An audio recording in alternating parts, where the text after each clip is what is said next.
All right, now it's time to take a look at Mel Kiper Jr.'s latest draft board. There's 3 quarterbacks in the top 6 of the big board, 2 of which will be on the same field this weekend as LSU takes on Alabama. All right, we take this moment now to welcome in Mel Kiper. Thank you so much for joining us today. Oh, great to be with you. You know, before we even jump into your big board and all your thoughts, we were having a pretty heated debate before about Mitch Trubisky and whether or not him turning out the noise and turning off all of the TVs in the facility was weak or an okay move. Mel, you know where to go, Mel. Which, do you want to side with the intellectual nuance argument or the Neanderthal? I will say this, guys. I don't know why, if it bothers you, you listen to it. If it motivates you or you get a little chip because of it and you want to hear that and it's a positive for you, fine. But if it's going to bother you or you're overly concerned with that and it's going to become a negative, it's going to wear on you or wear you down mentally, then why are you listening to that? Why in the world would I want to hear anything radio, TV about me critical locally or nationally?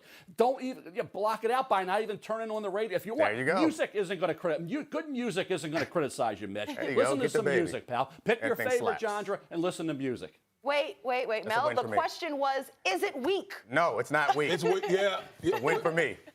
I don't know how I would say is it weak to. I'd just say why. My question would be, why are you worrying about what other people are saying about Reject you? the premise, Mel. I see you. No, he's not siding with you. All right, Mel. Let's get to the topics here. Let's talk about the huge matchup in Tuscaloosa this weekend as LSU takes on Alabama. Mel, you have Tua ranked as the top QB on your big board, but is this game more Tua or Burrow?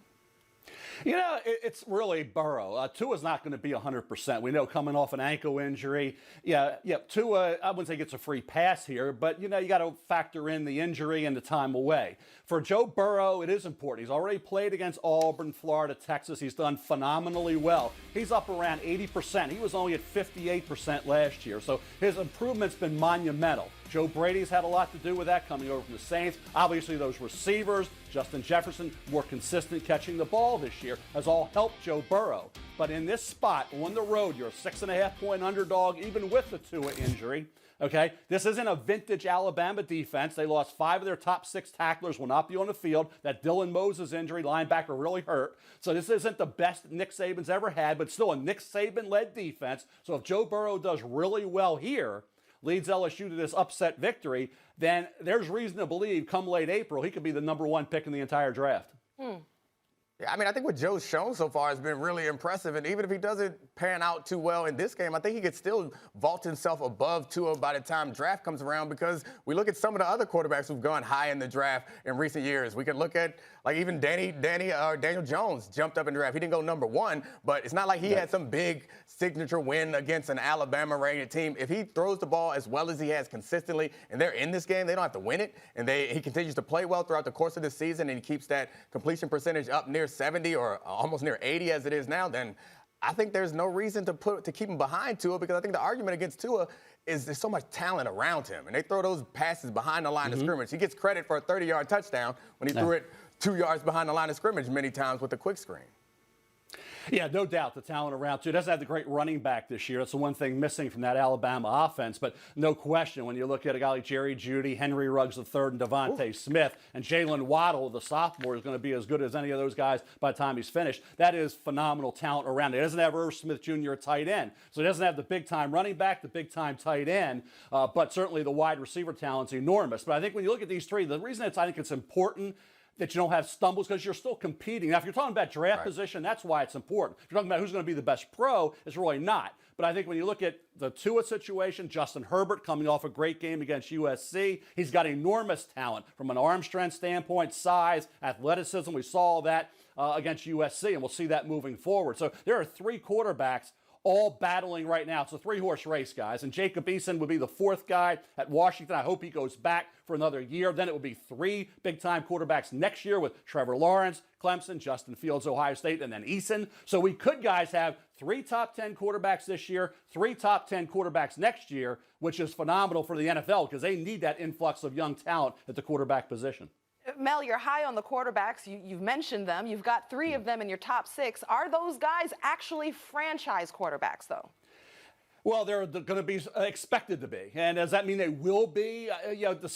Quarterbacks, a lot of success or failure is dictated by personnel around you, continuity in a system, coaching, all that factors in to how a quarterback plays. And once he's in the National Football League, but all three of those quarterbacks this year and the three next year, in addition to several others, will be expected to be, I just say, just be a really good starting quarterback. And if you're that, then you're okay. And I think we're all looking at guys that either stink or they're great. There's never really an in-between at quarterback when we're talking about these guys. So I think when you look at these guys, sure, they will be expected to be the franchise quarterback. Tua, left-handed Drew Brees. Joe Burrow reminds me a little of Tony Romo. And Justin Herbert, I'll tell you, you can't question the size, the arm, the talent. What you want to see with him is a little more precise passing and certainly a little bit better awareness in the pocket. If that improves, I think Justin Herbert will be right up there with Burrow and Tua. You just criticized us for overhyping these quarterbacks, and then you just said they were like Drew Brees and Tony Romo. I mean, those are great quarterbacks. Everybody wants comps, guys. Every question I get from producers, give me a comp. Give me a comp. Okay. That's what Shay and I do on every position. It's your job to give us some mediocre-ass comps. So we coming out with these Hall of Fame comps. Right. And then you're going to blame it on the producer. I like Tony Romo as a quarterback. I thought it was pretty good.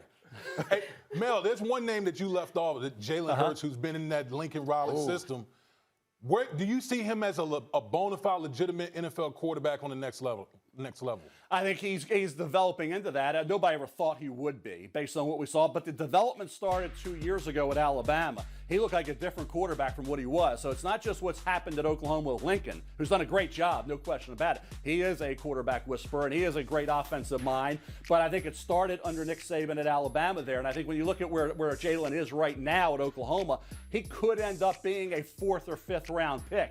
Not early, but I think day 3 is where somebody brings him into the fold. And hey, let's face it, you're going to see what happens. Nobody's going to define what kind of quarterback Jalen Hurts is going to be. Nobody's going to know. But you know there's a kid who's got enormous skill set in terms of the mindset of a quarterback he has, the willingness to work and do all the things necessary to develop that talent that he has. The monumental leap in terms of his passing was there. It was definitely something you could say, I saw it, I noticed it. Gotcha. So, yeah, is there something to work with Jalen Hurts? Yes. Is he going to be a 1st, 2nd, or 3rd round pick? I don't think so. I like it. So Jalen Hurts, his comp is Tom Brady, I'm sure. So the other question, that I have for you is there was a lot of talk after Lamar Jackson had that big game against the Patriots. There was some talk, Chris Collinsworth and people afterwards said that this is going to change the way teams scout quarterbacks, and they might believe that they can put together something like what Baltimore has. Is it too early to see the mindset of NFL front offices changing, or do you think that's a possibility that we'll go to a point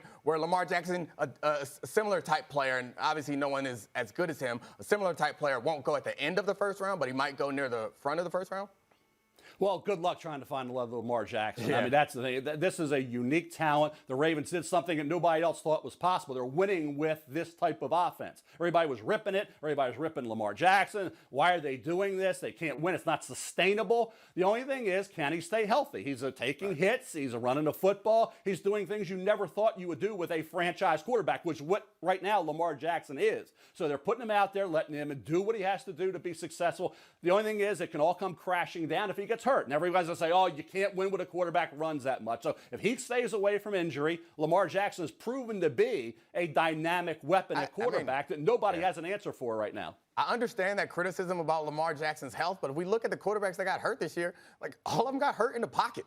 There's not too many people running out getting hurt. Like people are getting rolled up on. I remember RG3 though getting hit by a Lodi Nada when he was running. So you never know. It only takes one shot, that one kill shot that can knock you out. And if that happens, everybody's going to be wondering, why did you ever think you could win or put a quarterback in this situation week after week? So you know how it goes, guys.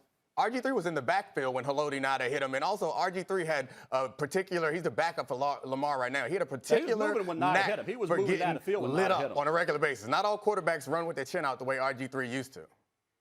Well, RG3 was a star until he got hurt, guys. He was big time until he got hurt. Yep. All right, Mel, thank you so much for joining us. Please do not let Dominique sass you. Mel and I Baltimore guys, was Lamar until he got it. RG3 was taking this league by storm, just like Lamar is right now, till a Lodi Nada hitting. Noted.